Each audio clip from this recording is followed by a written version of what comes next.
Saudara, kasus pembunuhan Vina dan Eki di Cirebon tak kunjung selesai. Bak benang kusut. 8 tahun kasus ini tak kunjung selesai membuat Presiden Joko Widodo buka suara.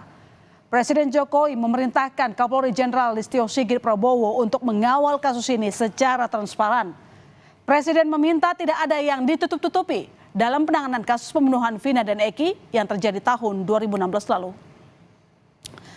Teka-teki kasus pembunuhan Vina dan Eki belum juga menemui titik terang. Tertangkapnya Peggy Setiawan yang disebut polisi sebagai buron satu-satunya atau yang terakhir justru membuat kasus pembunuhan Vina Cirebon makin rumit. Jadi tersangka terakhir dalam kasus pembunuhan Vina dan Eki, Peggy Setiawan bersikeras tak ada di lokasi saat kejadian tahun 2016 lalu. Peggy dengan lantang mengatakan tidak pernah melakukan pembunuhan. Keluarga hingga rekan kerja Peggy jadi yang terdepan membela Peggy. Menurut keterangan keluarga dan teman kerja, saat kejadian Peggy justru berada di Bandung. Kasus ini semakin rumit, bak benang kusut polisi harus merangkai satu persatu fakta, bukti, ataupun keterangan sejumlah saksi untuk mengungkap misteri di balik pembunuhan Vina dan Eki 8 tahun silam. Dan pada Jumat 31 Mei kemarin saudara, 3 rekan kerja Peggy Setiawan atau Perong dimintai keterangan oleh Polda Jawa Barat terkait kasus pembunuhan Vina dan Eki di Cirebon 8 tahun yang lalu. Ketiganya adalah Suarsono atau Bondol, Ibnu, dan Suparman yang sekaligus merupakan paman Peggy. Ditemani kuasa hukum, ketiga rekan kerja Peggy memberikan kesaksiannya terkait keberadaan Peggy saat terjadinya pembunuhan Vina dan Eki di Cirebon. Pemeriksaan berlangsung selama 6 jam. Mereka diberondong 33 pertanyaan oleh penyidik seputar keberadaan Peggy Setiawan selama di Bandung. Selain itu, penyidik juga menyita ponsel milik 2 saksi, yakni Suarsono dan Suparman.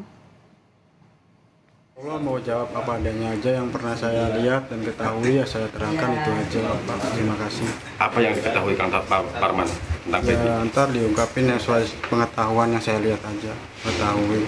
Kang Parman yakin Peggy ada di Bandung waktu itu? Yakin Pak, insya Allah. Yakin nggak bersalah ya? Iya, yakin Pak.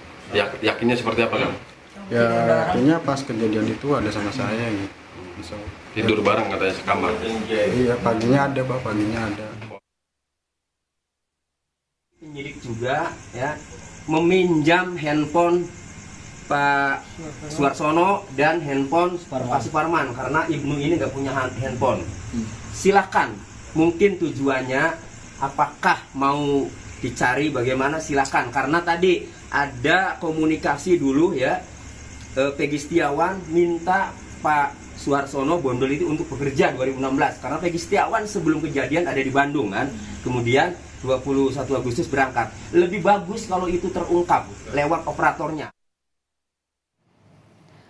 Ingin memberikan dukungan kepada Peggy Setiawan, Ibu Peggy sempat ikut dengan rombongan saksi Peggy ke Polda Jawa Barat.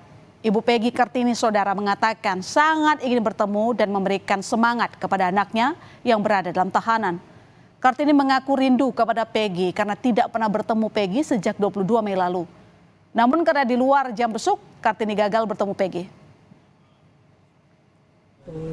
Pagi Rabu aja, Rabu pas penangkapan. Sejak saat itu sampai sekarang? Ya belum pernah ketemu. Hanya ingin menguatkan anak saya dan sabar. Toh dia juga tidak pernah melakukan kejahatan itu. Semoga sabar gitu aja. Ayah Peggy, Rudi Irawan, juga berupaya menjenguk Peggy. Ditemani kuasa hukumnya, Rudi membawa barang bukti berupa rekap kerja Pak Peggy sebagai kuli bangunan pada tahun 2016 lalu. Sejak Peggy ditangkap saudara, Rudi tak pernah lagi bertemu. Namun saat itu Rudi gagal bertemu Peggy karena waktu di luar jam besuk. Dia bersama kita ngontrak ke situ. Bahkan sebelum ditangkap, sebaskan bareng sama kita di satu ruangan, satu kontrakan itu.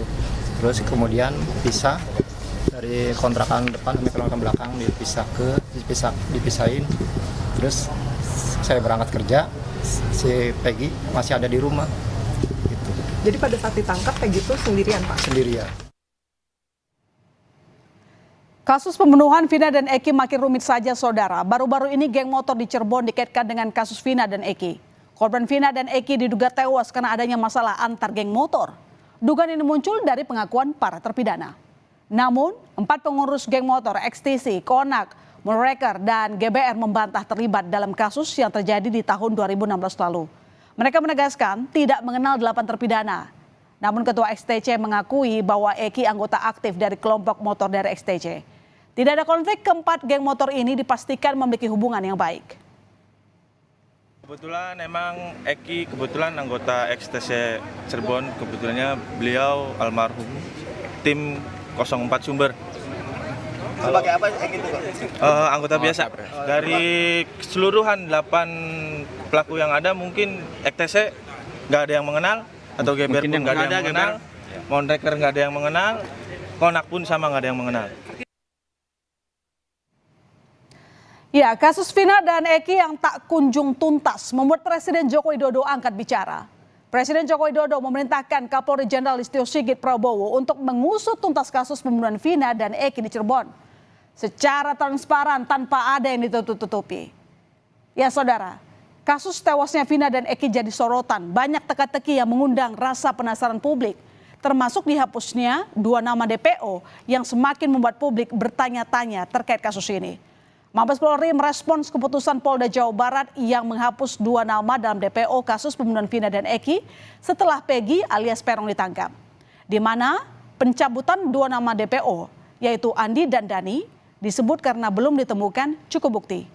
Mabes Polri lantas membuka ruang bagi masyarakat yang memiliki bukti terkait 2 DPO dapat melaporkannya ke pihak berwajib. Saya sudah menyampaikan agar kasus itu betul-betul dikawal dan transparan, terbuka semuanya. Tidak ada yang perlu ditutup-tutupi. Kalau ada, ya. Apabila ada informasi, ada alat bukti yang lain yang bisa membuat lebih terang benderang dalam kasus ini, mohon disampaikan.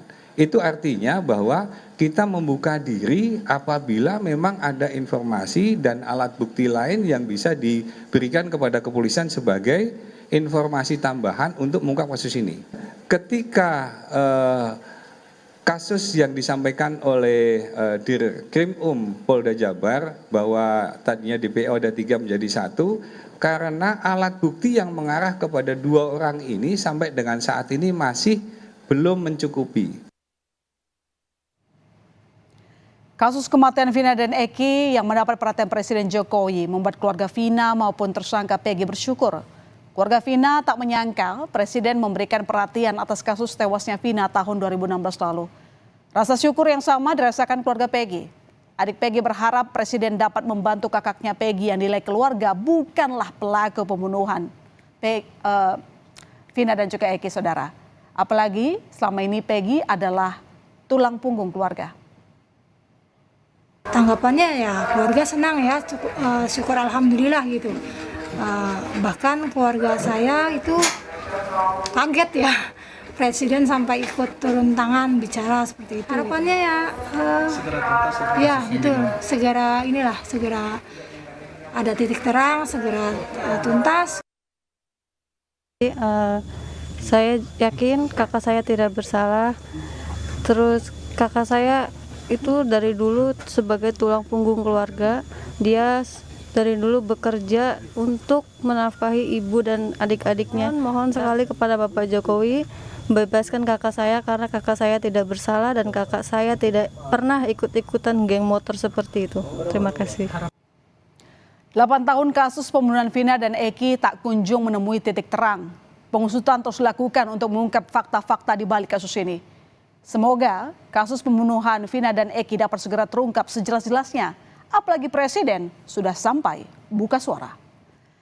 Saudara